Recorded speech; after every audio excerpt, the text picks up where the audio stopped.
Gentlemen, there are many of you here in the audience who are my friends and colleagues. I'm very happy to see Mr. Corbis there. I did want to thank you, Paul, for giving me this commercial chance. We have a regional integrated resource plan project underway. This is a legislatively funded project, and also we have some of AEA's budget money in this. It's a $750,000 project.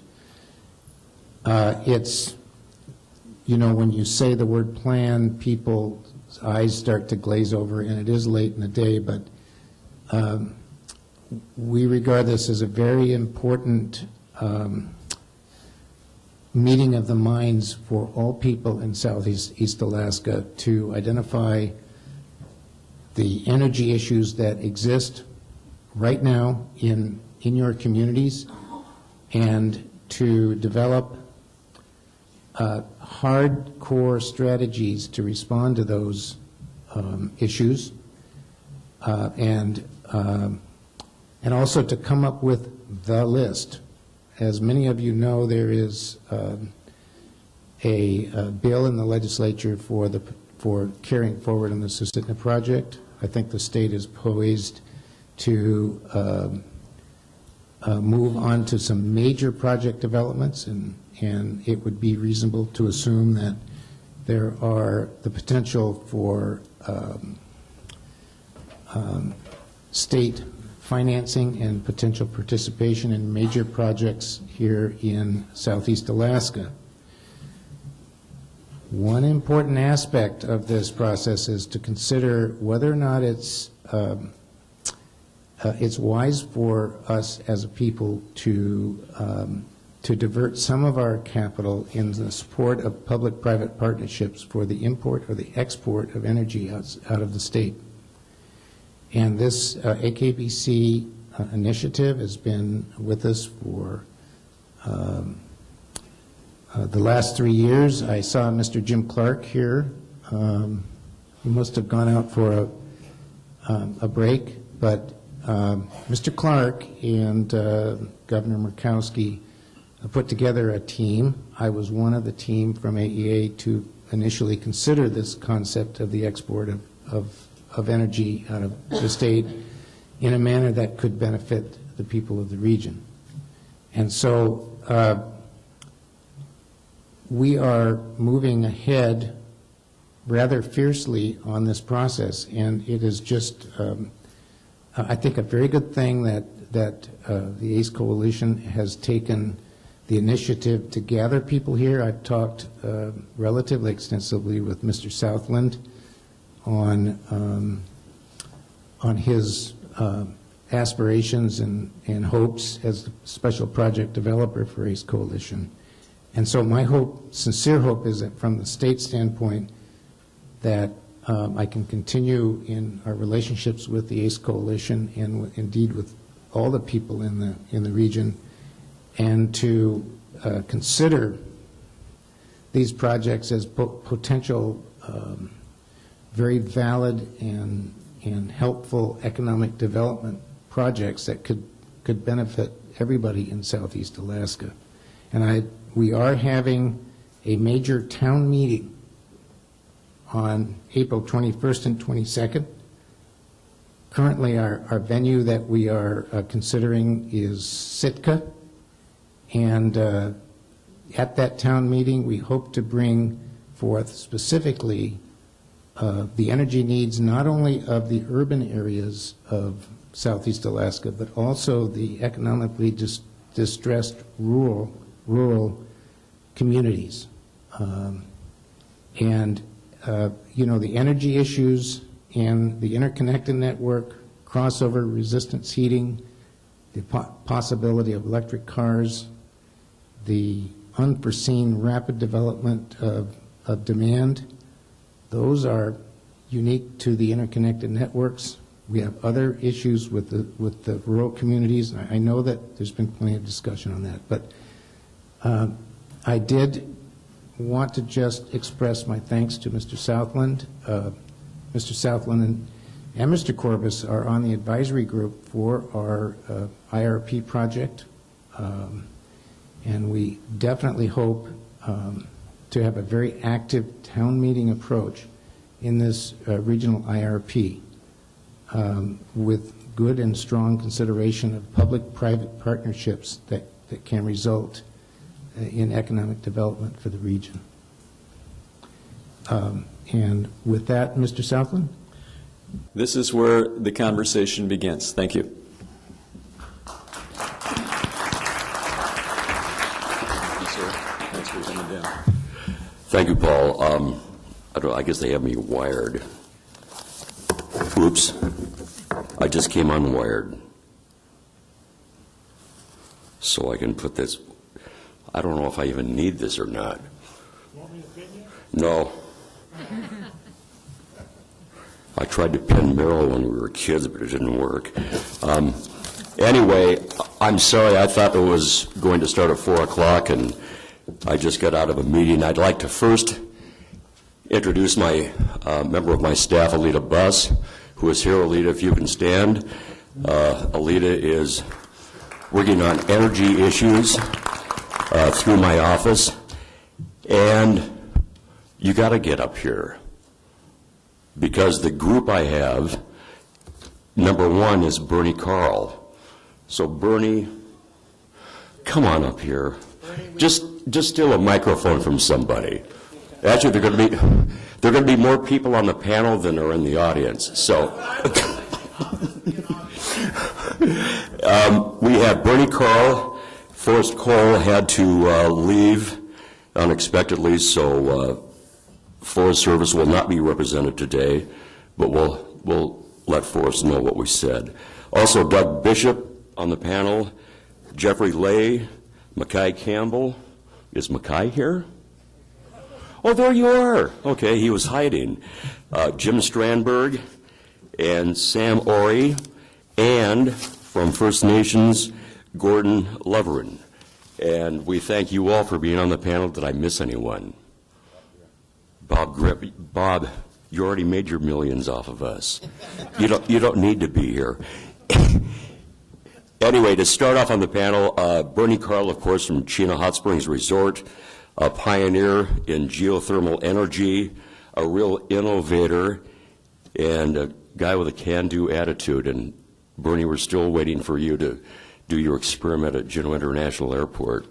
Hey, stay tuned. Stay tuned. Okay. We got a lot of stuff planned for Juneau. We're going to Okay. your damn landfill. Okay, we're waiting for it. We're waiting for it. Meryl, did you hear that? Got it. Okay, and then Doug Bishop, ex-executive with Power X in British Columbia, current board member with Alaska Hydro, and Forrest Cole, again, had to leave unexpectedly for some other meetings that he had to attend, but we'll let Forrest know what happened. Jeffrey Lay, National Hydropower Association and Director of Governmental Affairs, and Jeffrey monitors legislative, regulatory, and legal issues affecting the hydroelectric industry, and he's an attorney. We won't hold you against, that against you, I guess. And he's from Massachusetts, and we won't hold that against you either. And then Mackay Campbell. Everybody knows Mackay, former General Assembly member, and now a real bigwig, working for Senator Lisa Murkowski. He's the Senior Energy Policy Advisor for Senator Lisa Murkowski. Mackay, 30 years in Alaska natural resource issues, consulting firm specializing in NRSUs and large-scale EISs.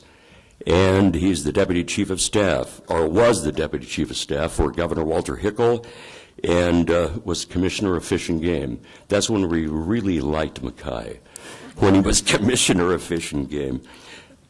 Not really. And then Jim Strandberg, Project Manager at Alaska Energy Authority. Everybody in Southeast knows Jim, former RCA Commissioner from 1999 to 2006, and a lifelong Alaskan. Jim was born in Anchorage, but spends a lot of his time here in Southeast Alaska and knows the area well. He's a mechanical and Arctic engineer by training. And then Sam Ori, Director of Policy for Electrification Coalition and the author of Electrification Roadmap, previously at Securing America's Future Energy, a Washington, D.C. energy lobby. And Gordon, I apologize, but they didn't give me much on you because you're the new Forrest Cole, I think. I'm the co-chair of the Northwest Transmission. Okay, and from First Nations. And I'm from the Tahltan Nation. You got that. Great, and welcome to the panel, including you, Mr. Grimm. I guess, I will start things off and make a real simple question. How do we make Southeast Alaska develop an economy that will provide affordable energy so the smaller communities of our region can develop an economy? It's a long way to say that, but we have many small communities in our region, hydro surrounding it, communities everywhere, but no economy has been developed because they do not have low-cost energy. They are still generating electricity by fossil fuel.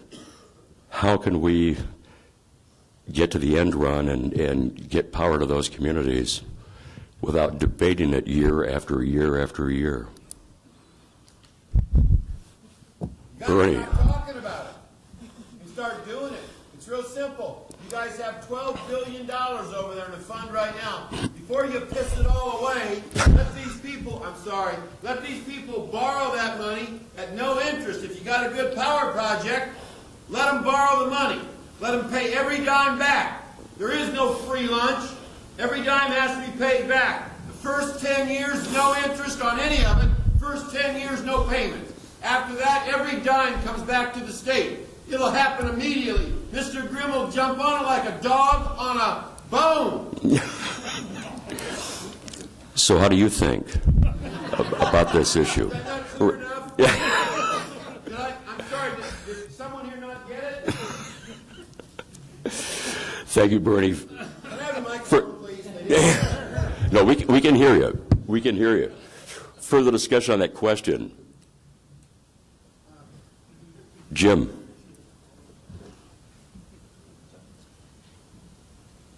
There is new legislation for the Alaska Energy Authority to give it more capability to loan money, and there is a Power Projects Loan Fund, currently has $20 million in it.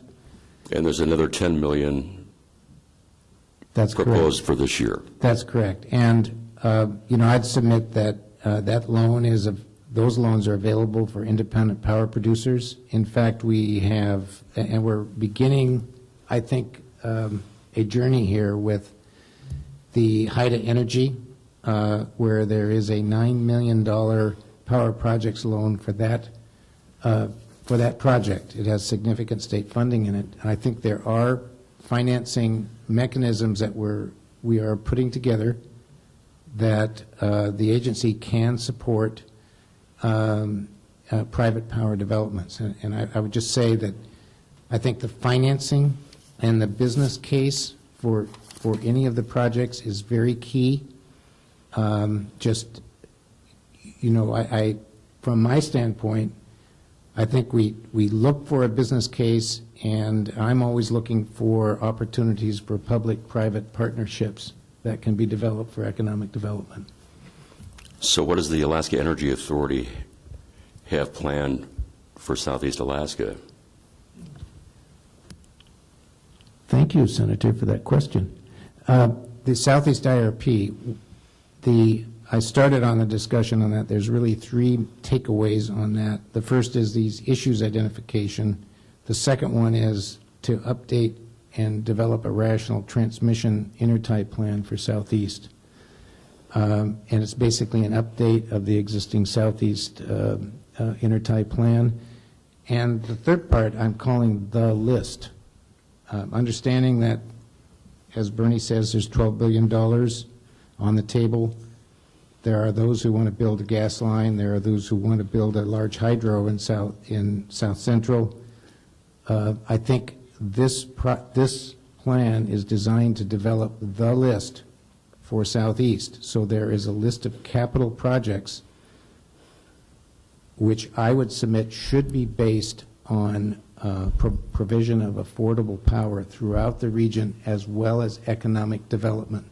And the key thing, what's so important about this IRP, is it's not just a plan you put on the shelf, but the list will likely be used by legislators such as Senator Egan to hopefully bring home an appropriate amount of appropriations and the ability to finance projects for the region.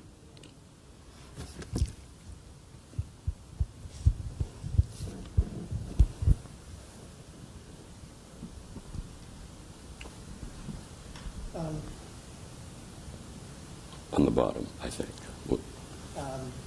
Hello? I think, though, that I keep hearing that there's concern about developing projects, and I hear the key phrases are, how do we look after Alaskan communities who are under an electrical burden in terms of cost right now? And I go back to the BC experience.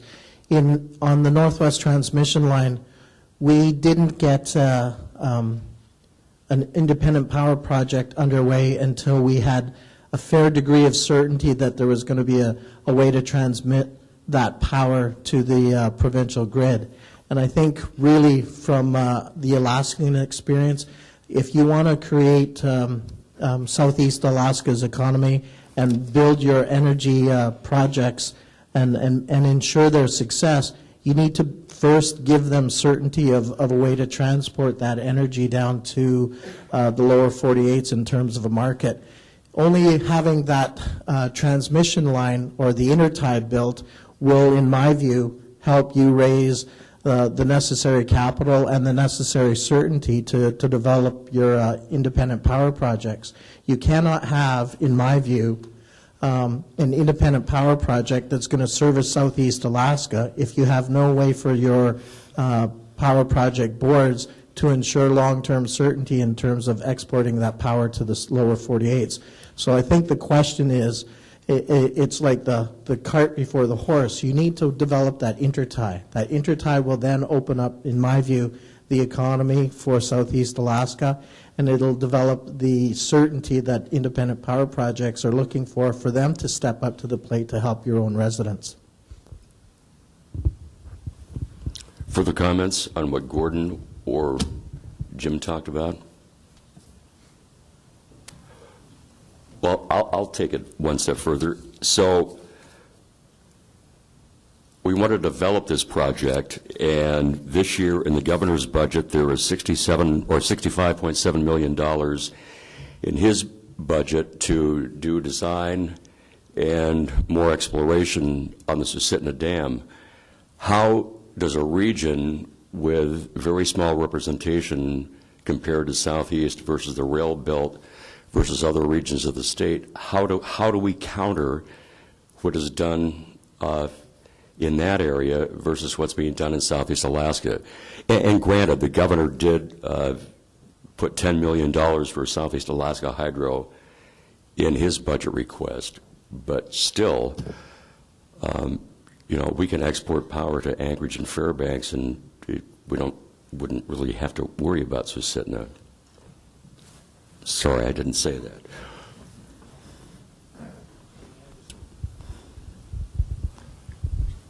May I respond, Senator?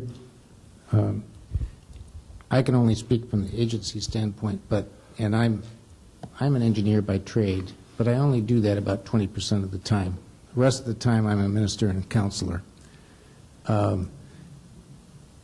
What I've counseled is, at a community level, is to the extent possible, the region needs to get together and to establish the same vector or locus of vectors.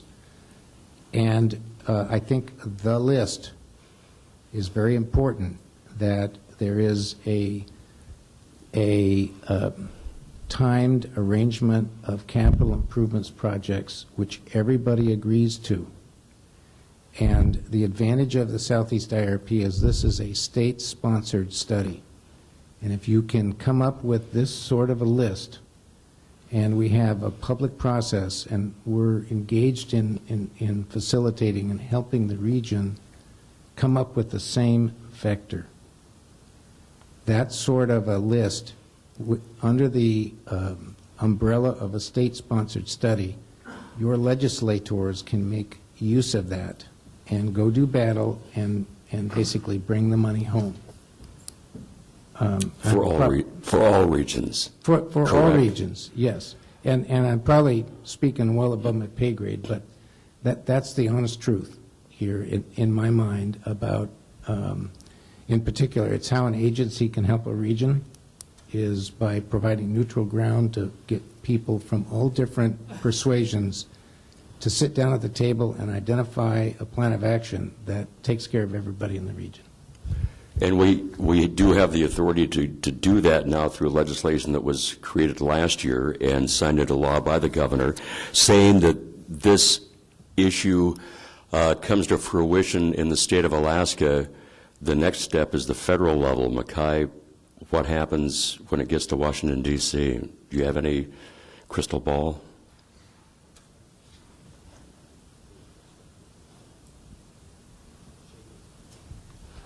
No. Senator, Could I have a follow-up? you're just as good on the panel as I am. Yeah, Okay. yeah. And I mean that, unfortunately, but I will throw out a couple thoughts. And the issue of how Southeast competes with South Central, which you asked and stuff, it goes beyond that into the sort of the complexity and intertie, no pun intended, of energy. There was some discussion earlier about how energy is fungible.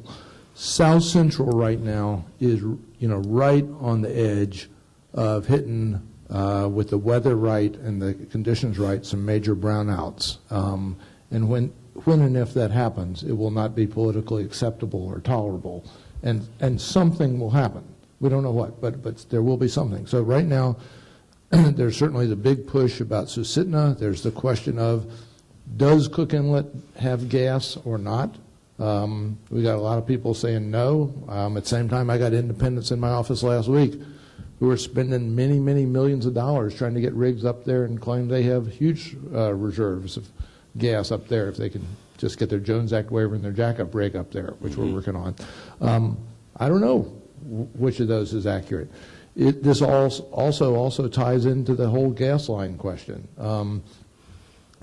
because are we going to get gas? Are we going to have power from Susitna, electric power? Are we going to have power from Cook Inlet gas? Are we going to have power that's somehow coming down on some variation of a line, whether it be the Aegea big line, whether it be the Gottstein stub to hub, whether it be there are a whole, the bullet line, there are a whole varieties there. One way or the other, though, they're going to get power. I mean, just the political reality of the state with is, and I'm talking here on a state level, they're going to do whatever it takes to get power. But I think what the strength that Southeast potentially has and South Central doesn't is, I think Southeast has the ability to be much more unified on what it wants to happen. Hydro in Southeast, potentially can be an energy resource sort of on the scale of oil on the North Slope, and I don't think that's an exaggeration. Whereas in South Central, they just know they don't want a brownout, and they don't care where it comes from, and in fact, there's more than that. They all have different opinions on where it comes from. So as that conflict goes on, I think it sort of strengthens Southeast's hand to the extent that you can unify on a course of action. And do you think that this process that Southeast is going through right now with developing this plan is going to help? Federally. I think it does. I think this conference helps. The more you can come back in one unified voice, the more you can go, and you know this, the more people can come in and see you and say we're unified. The more they can come see us and say we're unified. By far, it makes it easier. Politicians don't like 9 different people asking them to do 9 different versions of the same thing. thing. Yeah. Right. And the Federal Energy Regulatory Commission has permit application after permit application in front of them right now. I think it behooves Southeast Alaska to prioritize which ones we really want. I mean, a good example is Bob Grimm. He just went ahead and did it. That's And why he's got the money. that's right. Speaking Bernie. of that, it seems to me that these conferences are, all right, come on. Everybody's going to go home, and what will be accomplished? I'm going to say that, Senator, this is your show. This is your town. You love this town. You love this state. So I'm going to challenge you to have the list done before you leave that door. And you assign stuff to these people and tell them to do it. And that's what you should do before you leave here today. I would like to see something come out of this. You are Southeast Alaska here right now. Tell that young man what you want done. And Young? Okay, cool. And let's make sure he does it. You've got a mine right here that's spending $38 million on diesel fuel? $33 million on diesel fuel. If you want to have opportunity in this community in Southeast Alaska, he's willing to buy hydropower. He doesn't have a dam. Somebody else owns the water rights from Anchorage, who's a carpetbagger. Let's get the deal figured out. Let's get it done. Let's build that damn dam. And let's get him some energy, and let's decide to do that today. Let's get one thing done today. Let's help one mine. How many employees you got? About 200. 200. How many are Alaskans? 75%? Let me give you a little blessing. God bless you. That's what we want. We want all Alaskans. Get rid of that other 25%. You get rid of that 25%, we'll get you hydropower in 1 year. We'll make it 100% Alaskan. That's what we do. We strong arm them. We're going to have 100% Alaskans. If you give him hydropower, you need to get in on this. There's a chance for you to make a lot of money. You need to sign up today. How many megawatts you running? 4.5 megawatts. That's an easy one for you. That's a little baby one. Senator, can we work in a question from the floor? We got the guy right here in the power. Yeah. We got a guy here buying it. Let's get it done. We'll let Bernie, thank you, Bernie. Okay, maybe at the end of this meeting, we can have Bill Corbis and Bob Grimm fight it out to who supplies the power to those employees. Corbis is a reasonable person, so there's no... So he'll dicker with Bob? Pardon me? He'll dicker with Mr. Grimm? They can work things out. They're both reasonable. Questions for the panel? Or Bernie? Well, can I start with one, Senator? You bet. Because I think we have an opportunity here that was presented to us by Mackay Campbell with his definition of earmark. Did anybody else pick up on that? An earmark is anything that only benefits one state. Now, isn't that generally what you said, Mackay? Well, unless I've been telling you guys lies all this time, we're talking about the AK-BC, and what we say is special about that is we're selling it to the lower 48. And we're saying that it's part of the Southeast Intertie system. So can't we here in Southeast get together and say it's all part of the Southeast Intertie system and go back to D.C. and say it's not an earmark, we want some money, Mackay? We would be happy to try that. Okay, we got two positive things going. I'm going for a third. Do that. Write them down. Before you leave, we're going to have a list. We got two on the list now. Mr. Sanders, we got a third one coming up. It's really Hold it, John. Okay, yeah.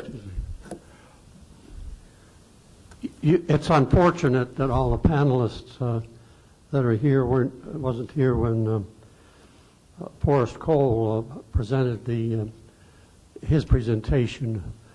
We already have the list of all projects in Southeast Alaska. There are 27 of them. 27 of them. And he has them programmed for 2010 to 2014.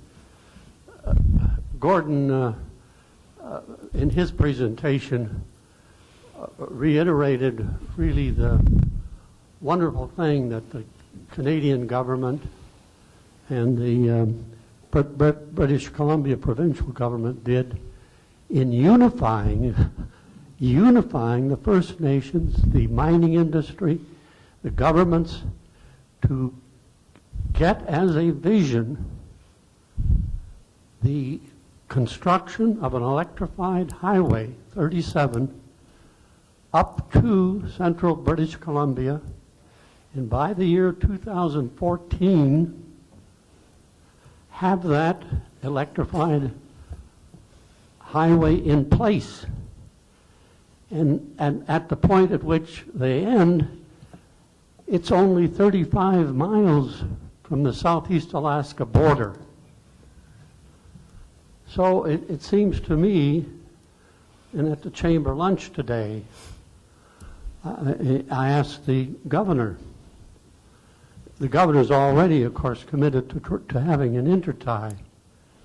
But I said in a comment and in a question to Governor Parnell, I said, you know, it seems to me that with this Canadian highway up to within 35 miles of Southeast Alaska, by the year 2014, electrified, that we not only ought to build this intertie, as he already is committed to doing, but also build a highway that enables to the Tidewater, that enables a new port in Southeast Alaska.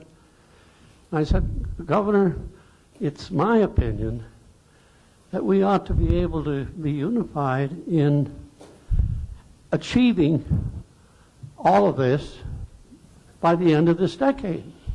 So my proposal or suggestion to the panel and question to the panel, since we already have the list of the 27 projects, since the Forest Service, which has 95% of the land in Southeast Alaska, is committed to doing all of these projects in the variable ways in which they're done, not have to stand in line, why in the hell can't we simply agree to leave this conference with an agreement that all 27 of these projects will be done this decade?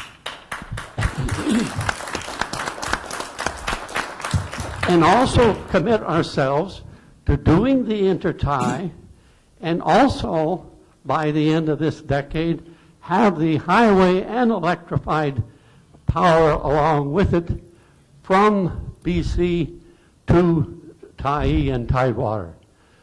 I just, and the governor said, you know, I'm going to talk about, he's committed already to the intertie, but he said the highway thing he hadn't had on his radar screen, but he was going to talk to the Commissioner of Transportation and see that as well.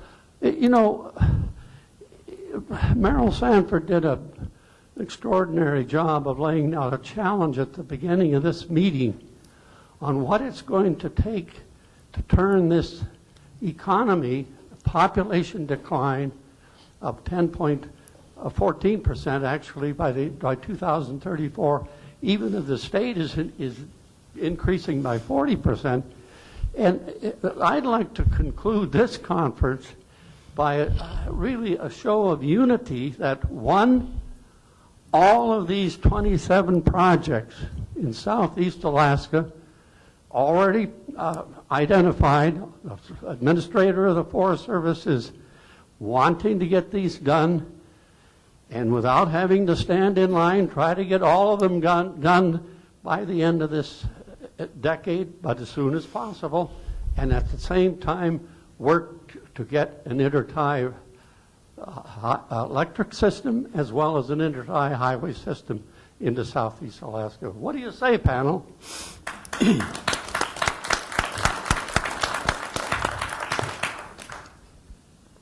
John, I like your goals. I was just going to offer a thought, and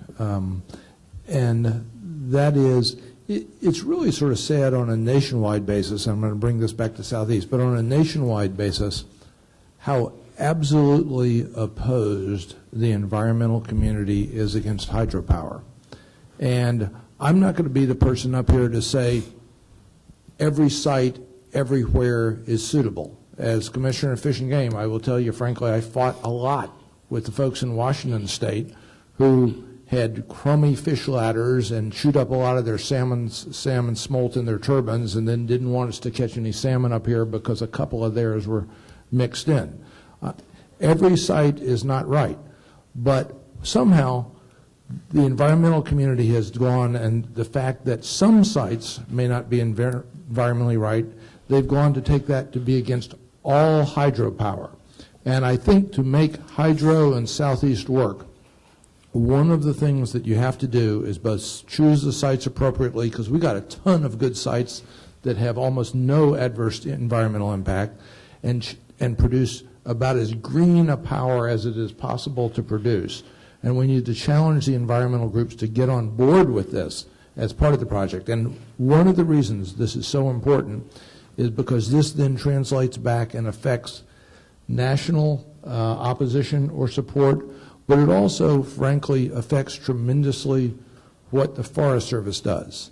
And I have to say, I have great respect for many of the folks. We have, whether John or Mike Barton was here, Pete's here, Forrest Cole when he was here, many of the people in the Forest Service who have been here, lived in Southeast, have the goods of our community at heart. But right now, on a national level, out of D.C., it is almost impossible to get the Forest Service to do anything that environmental groups oppose. Frankly, there's sort of a battered wife syndrome thing there, and they just stop and flinch and do not pursue it if there's environmental opposition. So to make this happen, we have to proactively go out and try to get some of those folks on board that this is the greenest power that's possible to produce, and they ought to be on board. I agree with Mackay. The problem is when you talk about hydro to a lot of folks in the lower 48, they immediately think of the Columbia River dams. They immediately think of Bonneville and dams of that nature, and a lot of dams on the East Coast that were put up by the Tennessee Valley Authority. They don't think of hydroelectric like we think hydroelectric. I don't think there's anybody in the state of Alaska that would desecrate not one fish, to have good, clean, affordable energy. We just wouldn't do it, but a lot of folks don't understand it. And again, it's an easy vote for them to say no. Well, and I would just agree with everything that Mackay just said. And that dialogue can happen, and I think you can reach agreements. I mean, that we are not at polar opposites. And, NHA has worked over the years to strengthen our ties to the environmental community and to come to agreements on various things. You're never going to reach 100% agreement on 100% of the issues. But if you can get to that, have that dialogue and get to that agreement, it really does smooth the way. One concrete recommendation maybe I would give is for the state to consider talking to the Federal Energy Regulatory Commission about an MOU for hydropower development and easing the regulatory process there. FERC over the last 3 years has signed MOUs with the state of Colorado on small hydropower development. They've signed some MOUs with the states of Oregon, Maine. I also think Washington has an MOU on marine and hydrokinetic technology. So, it may not transform the regulatory process, but there might be definitely be some efficiencies that could be gained so that you can meet that goal of getting some projects built by the end of the decade, a significant amount of those projects built by the end of the decade. So that's something that I would suggest maybe reaching out to the Federal Energy Regulatory Commission and seeing if there's a project that could be done to get an MOU between FERC and the state. If I can suggest something, I mean, my understanding is that there's several studies that have been on the shelf that were done years ago over the Intertie, and I think there's a lot of information there that can be gleaned and put to use for today's reflection of the reality on the ground. I also understand, too, though, that there must be something in the neighborhood of about $650,000 that the state could utilize in order to move the Intertie project forward. And I think, given some of the concerns that your neighbors in the lower 48s may have around the hydro issue, and thinking that it's nothing more than a bunch of big dams, which the environmental movement may be opposed to, there's money there for the state to be able to produce videos that can be used on the ACE Coalition website and other websites to educate your residents in the lower 48s that when you're talking about hydropower in Alaska, it's not these big mega projects that dam up rivers and flood out huge acreages of land and perhaps put salmon at risk. And I think the education process needs to take place in a concerted effort. In my experience with the ACE Coalition, I think it's been very commendable that people like Paul and Rhonda and Ernie and the folks in Wrangell have basically scratched the ground to try and create a movement, and yet here we are today. And I think, if anything, you should be moving forward and putting the pressure on your state to give you the funds to be able to move forward in terms of education of the lower 48s, because after all, creating a hydro economy for Southeast Alaska benefits Southeast Alaska, but invariably it benefits the lower 48s because that's who you're going to export your power production to. So you need to pave the way through an education process that allows people in the lower 48s to welcome the generation of hydroelectric power coming out of Alaska. And I think that, really when I'm looking at it, and I'm a Canadian looking at it from the outside, clearly there was a different set of circumstances when it came to electrifying Highway 37, but that was because the BC government recognized that the future of revenue generation for the province is coming out of that area. Putting a power line in place results in a potential of 15,000 new long-term stable jobs, over $15 billion worth of new investment. Certainly a lot of it comes from the mining industry, but there are other spin-offs as well. And I think really in this room you have a broad base of interest that can put the pressure on your governor to ask him to, put some of the money up there that you need to educate your residents to the south, whom your hydro resource will benefit, and make it happen. It really is, and I go back to Bernie, it really isn't an issue of talk, it's an issue of get off your duff and do it. And I believe that that's what needs to happen, and you guys collectively, you are the government. Direct your legislature or your capital to do the things that you need done, because you live in a beautiful land here. And I think it's personally, I think it's a real tragedy to watch your young people move away from such a beautiful region and from the opportunities that you can build for yourselves in the future. From my First Nation background, we think 7 generations, and I would be really, really concerned if I was looking down the road 7 generations and I'm watching them disappear from their land, because without your land base, both as First Nations and as Alaskans, if you don't think about what your children's needs are, you're going to watch things disappear. And it's sad from my point of view to see so much resistance to what could be the cleanest energy production in North America, and why people are sitting around being reluctant to put their best foot forward into it. It's frustrating to see, because I think there's a real ability for you guys to lead your nation and in the process help other jurisdictions create a better future for all of our children collectively. Thank you. Okay. Thanks very much. Where can I start here? I've been in the utility business for 40 years, actually a little 41, I think, this year, which my staff used to, my name is Doug, my staff used to call me dumb old utility guy. But I just wanted to let you know that in my estimation, in terms of the experience I've had in building generation and substations and transmission lines and being a manager of operations for BC Hydro and working in PowerX and exporting power as far south as the Baja and as far east as Chicago, not very much. Most of it was to California and New Mexico and Arizona, that sort of thing. You need to build a damn transmission line. You can't do anything without the transmission line. You won't build the generation without the transmission. If you take the Cascade Creek project, just for example, because I'm familiar with that, and you go to the bank and you say, gee, I need $200 million, which is probably what it's going to cost to build the darn thing. They're not going to give it to you unless they got the load. Unless you've got an end taker to take the energy and you've got it signed, you won't get your funding. You need to have that transmission line. You'll build precious few generation sites, and only small ones. And sometimes projects can't be built on the size you want.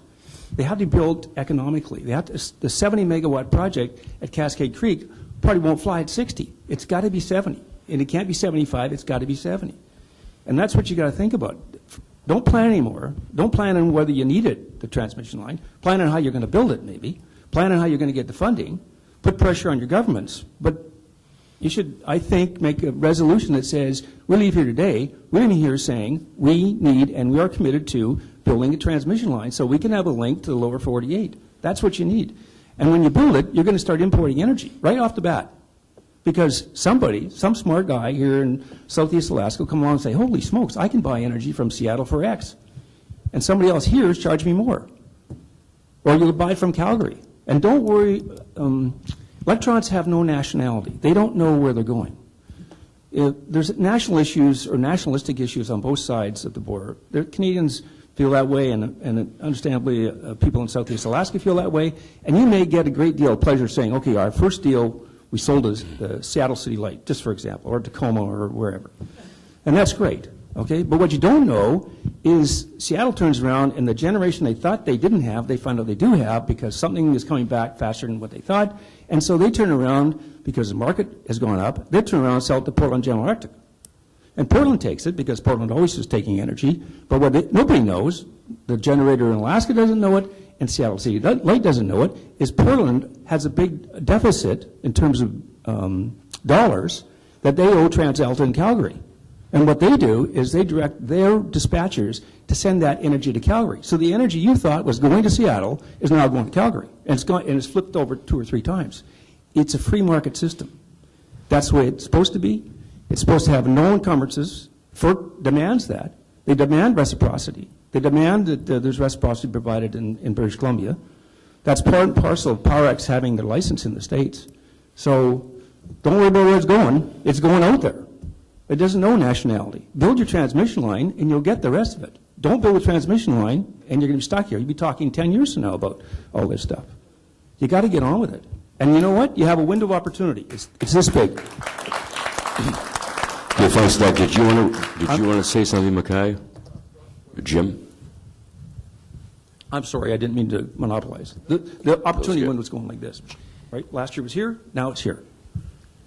Knowing the situation on the ground in southern Southeast Alaska, and the Bradfield Canal, and the potential for a 30-mile transmission line in United States territory to the border, I would just say the agency is always interested in public-private partnerships, and I believe that at our agency level, we would be potentially the first point of contact for a business consortium that wanted to have a private development of power. I would challenge the business community to do 2 things. One is to develop a business plan and a business case that would make sense and would entice the legislature potentially for capital appropriations for an intertie. And I would also challenge that potential group to bring in the stakeholders that would be potentially involved, including the Southeast Alaska Power Agency, that would have to potentially move some of the power. And I would say, just to get it right down to brass tacks, we've been involved in this for several years now, and we know the markets are evolving and, somewhat volatile, and we've got a gestation period for any of these projects.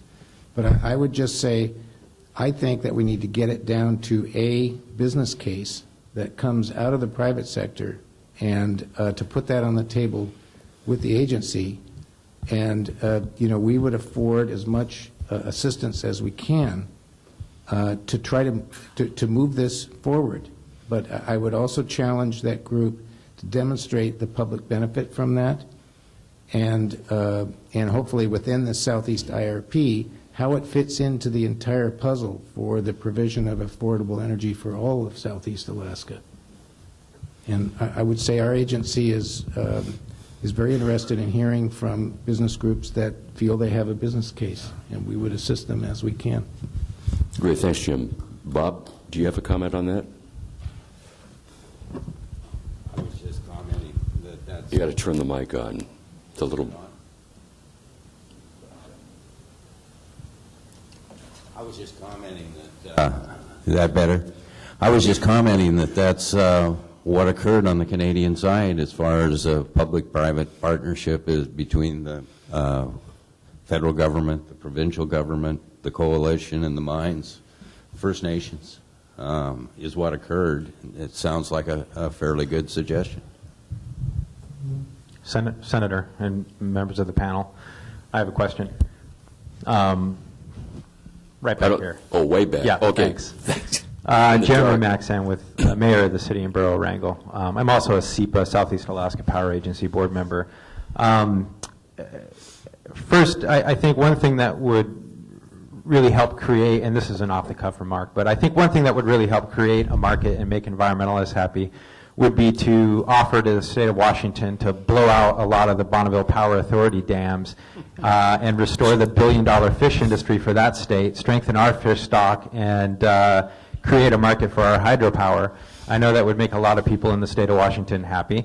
But my question really comes to markets, whether it's timber, fish, or tourism, or mining. This all comes down to a market. Is there an actual market? And I've heard back and forth arguments for and arguments against an intertie into our region. And the question for me is, particularly since we would have to pass through Canada, and we have quite an extensive intertie system that has wielding costs associated with it, maintenance costs, these sorts of things. Is there an actual market? Could projects pencil out in the state of Alaska, in our region, that could generate power that could be sold in the lower 48 and compete with markets like Bonneville Power that have huge dams, or states that have nuclear power, for instance? So, are we talking about something that really depends on these markets, and would these markets allow us to finance these projects like we think they will?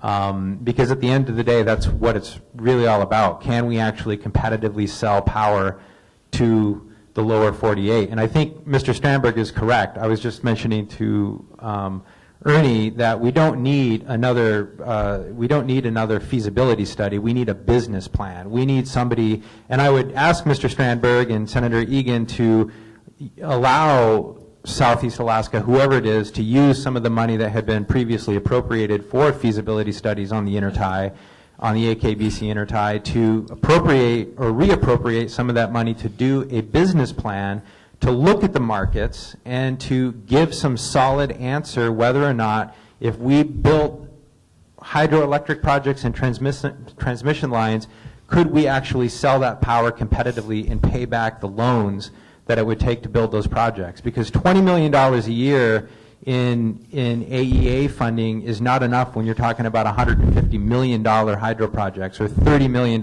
transmission lines.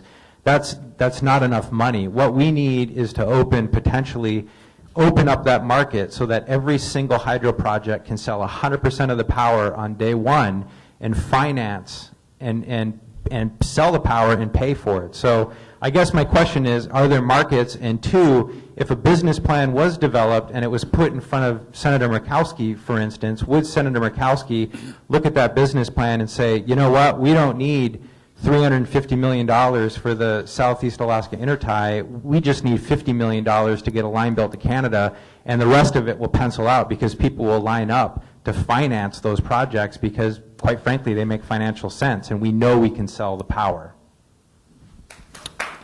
Mackay. Yes. I seem to have this one. I think the point you're making is that ultimately all these projects are going to come down to the numbers, and do they pencil out? And you know, one of the things that I talked about earlier is on a federal level, the ability through sort of the standard old earmarking to fund these projects is pretty well gone. But I think that that doesn't mean that there can't be other opportunities through public-private partnerships. I've just been kind of listening to all this and frankly having some random thoughts, which, for whatever they're worth, I was listening to the part about, you know, basically about power being fungible and, you know, wherever it goes. And I think that's absolutely correct, you know, that you have to be willing, as you proceed with projects, to let the system and once you're going to connect to a grid, the point of that is to let the energy flow wherever the market is best. The last couple of years in Congress, there's been a lot of effort to do transmission legislation that would somehow give a special status to power generated by renewable projects only. I've never quite understood that on the physics of the issue and how the electrons work until somebody explained that I was being a little slow, that there was 3 types of electricity, AC, DC, and PC. But what I think the opportunity is goes back to actually what Sam was talking about as well, is the fungible nature of energy across usage. And that right now, the single greatest petroleum use in the U.S.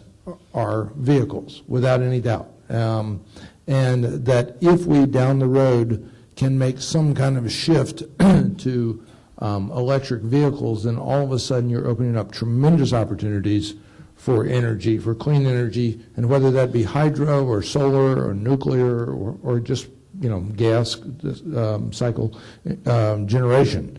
But there are a lot of ways to do this. Frankly, if you shift them all onto existing old coal plants, you haven't made a big improvement, except, and this is a very large except for domestic security.